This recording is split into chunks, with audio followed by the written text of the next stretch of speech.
What's up, guys? So this is my new channel. If you guys like the content, please subscribe, ring the bell, like, comment, share, trick the YouTube algorithm into thinking that my stuff is good enough to show everyone else. And then we can build the viewership and I can create content all day long. Now, as you guys are seeing this video, I just found out literally 10 seconds ago that UFC 249 is probably canceled.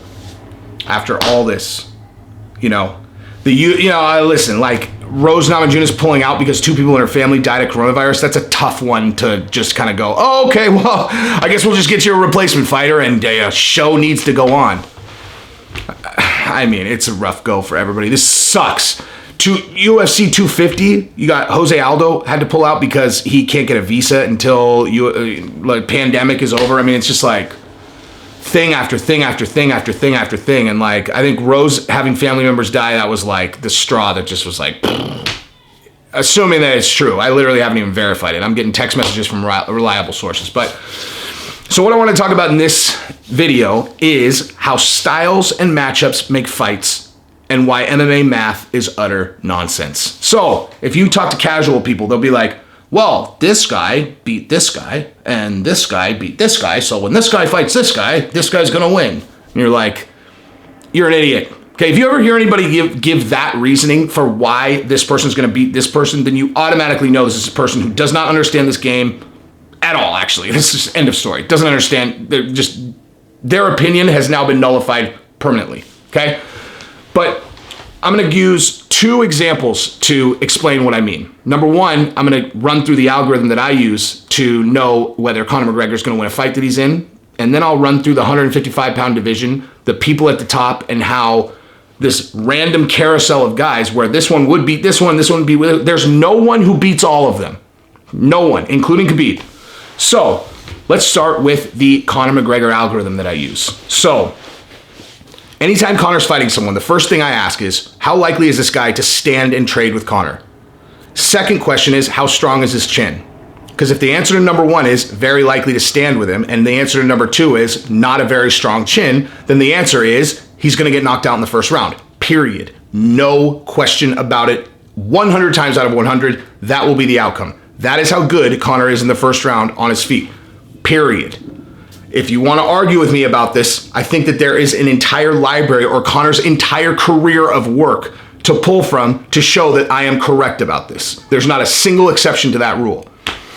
When I bet on Cowboy to lose by first round knockout, I have never felt more confident about that bet in my entire life. And a lot of people jumped on that. Oh, Cowboy almost 3-1. And I was like, that's a sucker bet, you guys. Because everyone who knows this sport and everyone who knows these 2 guys knows Conor's going to win. I bet on Conor to win by first round knockout, and I got way better odds. So let's say that you have different answers to that, because obviously not everybody falls into that category. Let's say that they are going to stand with Conor, but they have an absolutely granite chin and can almost never be knocked out, and they have unbelievable cardio, because that's the next question we ask. How's their cardio? What I just described is Nate Diaz, assuming that they answered yes to incredible cardio, right? So I knew in the first fight that Conor was going to lose that fight, or at least I bet on him to lose. I wouldn't say knew, but I bet on Nate Diaz to win because I said he's going to stand, you're not going to be able to knock him out, and he has incredible cardio. And Conor lost. It also was 2 weight classes up from where we had seen Conor fight, so I knew that it was much less likely he'd be able to knock him out even than under normal circumstances. So once you get to, past there, okay, well, let's say he's not that likely to stand with him, but he has incredible wrestling, and then you're Khabib. There's a million different ways, but like that's where you start, and that's how you break down every fight. What's a guy's strength?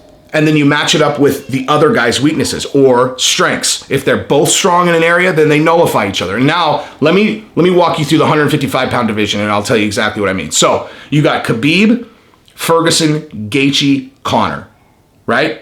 Now, those 4 guys are all the elite of that class. And there's not a single one of them that would beat all 3 of the other guys, including Khabib.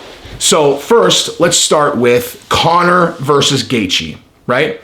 So if you want to see what the Conor versus Gaethje fight's going to look like, just go watch the Conor versus Alvarez fight, because it's just going to be Eddie Alvarez in a Justin Gaethje suit. Conor's going to pick Gaethje apart on his feet, embarrass him, and then finish him. That is exactly what will happen in that fight. Now, I realize I realize that you guys probably think that Gaethje falls into that second category of granite chin. And I'm telling you that he's never faced someone like Conor, and he's shown that he can be knocked out in the later rounds. Nate Diaz is a freak. He's inhuman. Okay? Like, there's no chin that's like Nate Diaz's. No one's, including Gaethje's. So when Gaethje comes out and he wants to stand and trade and take shots to give shots, I'm telling you, Conor's going to knock him out. And Conor's going to know exactly how Gaethje fights, because Gaethje fights exactly the same every time. And that is, Conor is a surgical assassin on his feet. Okay? He's not going to miss. He's going to just land and land and land, and Gaethje's going to get knocked out probably in the second round. Now, if that is me sounding as if I'm discounting Gaethje as a contender among these four fighters, that is not the case at all. Because I think, and I'll probably catch some flack for this, I think Gaethje beats Khabib. And the reason for that is because, ask yourself this. So if Gaethje and Khabib fought in a stand-up, like, kickboxing match, MMA gloves, who wins that fight? Someone stand up and tell me you think Khabib wins that fight. Okay, because you're wrong. Justin Gaethje wins that fight.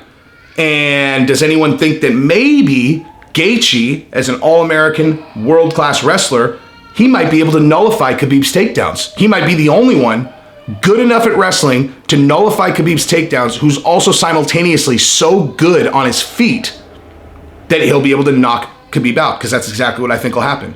And let me rewind back to the Conor versus Gaethje thing, because there's a point I forgot to make. Gaethje has traditional Muay Thai boxing stand-up, okay? That is a puzzle Conor has solved. There is no one who is a Muay Thai, mechanical Muay Thai fighter who Conor has had any problems with at all. He just picks those guys apart. They're easy for him. It's a puzzle he solved. He has the timing down. He has the angles down. He lights those guys up. It's just that simple. Khabib's not a striker like that, right? Khabib is trying to do traditional boxing and Muay Thai. He's just not as good at it as Justin Gaethje, and Justin Gaethje is powerful enough to just put his lights out. So I think Gaethje wins that fight for that reason. Now, if Khabib ended up successfully taking him down and holding him there, would I be so shocked? No, of course not. Khabib's the best ever in that category. I just think Gaethje might be good enough to nullify, and if he is, then he'll win. Now, Ferguson... Oh, I'm sorry, and then Khabib versus Conor, we all know what happens there, right? So Ferguson versus any of these three guys is the X factor that breaks the mold, because you have no idea what's going to happen. There's no one in that entire group that I'd say Ferguson definitively beats, and I don't think there's anyone that definitively beats Ferguson. He's a total enigma like that, because he's so unorthodox, but he's never going to run out of gas. He doesn't really have that one-shot blitzkrieg knockout power where you're like, oh, he's going to knock this guy out in the first. But it's just compounding punishment that he puts on you that never stops. But he also has shown that he can be hurt early in the fight. So Gaethje or Conor very easily could knock Ferguson out early. This would be much more fun to do this video if I was saying, and we're going to find out what's going to happen with Gaethje in 2 weeks, assuming that this is not, even if UFC 49 is not canceled, I'm still going to post this video, but let's just, hopefully in the comments you guys are like, oh, you thought it was canceled, but it's not, as opposed to, you know, you were right. But yeah, both Conor or Gaethje could knock Ferguson out early in the fight.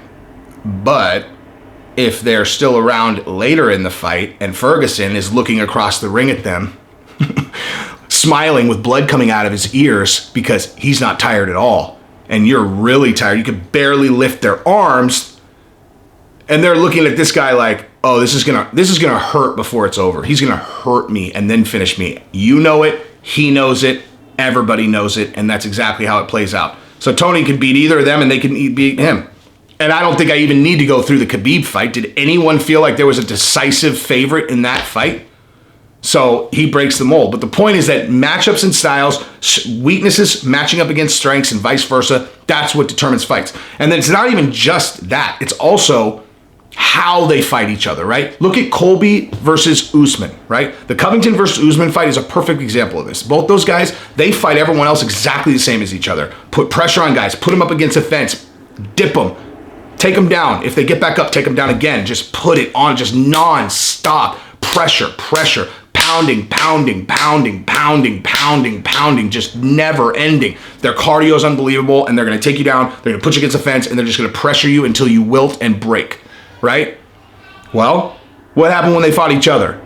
They stood in the middle of the octagon, and for 5 rounds, they traded shots because they nullify that skill. That's not an advantage for them versus the other guy. So they're going to fight other things. They're going to fight other ways.